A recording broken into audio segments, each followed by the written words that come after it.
Hi, I'm Tracy Ford with RCR Wireless News, and I'm here talking to Jim Orr from Fujitsu. Jim, what is your division at Fujitsu concentrating on right now in the United States or North America? Okay, well, we're here in Richardson, Texas, and this is Fujitsu Network Communications. The focus for the network infrastructure division is really helping our carrier customers prepare for LTE and, honestly, WiMAX.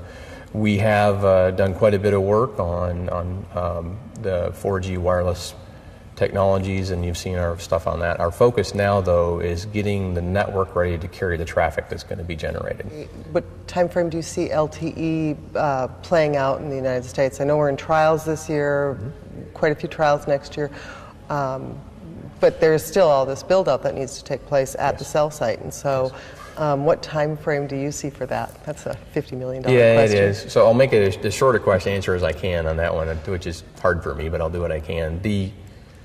We've been working on the backhaul issue for 3G and going on to 4G for several years. This is a project, honestly, I've been attached to since probably late 2002.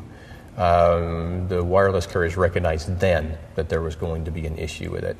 At that time, we did a quick survey, and it was less than 5% of the cell sites had fiber capacity. Less than 5%, and that was only a few years ago. We're getting close to 20% now.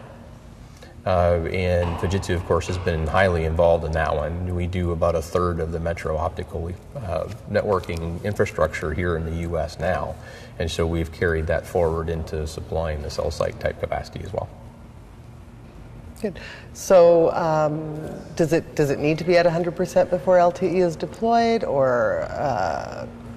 No, actually it does not. And the lower frequencies, the 700 megahertz, mainly purchased by AT&T and Verizon, it carries a really long distance. And so what that means for getting coverage for LTE, you need those large-scale cell sites.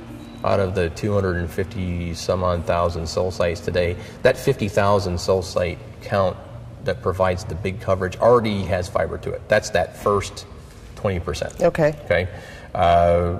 So in order to start the deployment of LTE, we have a lot of infrastructure in play. And the problem is because that traffic is very spiky and very localized, you also need to have fiber coverage to the capacity locations, which are the ones over the neighborhood or over the shopping mall and those kind of things. All the carriers are aware of it, not just the wireless carriers, but the carriers that provide them, whether it be the cable guys or the tower guys or the competitive carriers.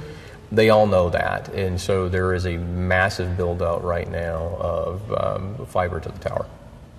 You asked what time. The time is now for getting ready for deployment. We sell a lot of a platform whose main job is to pick up those existing T1s at the cell site and get them ready for Ethernet capacity. LTE itself is going through a really strong trial phase right now.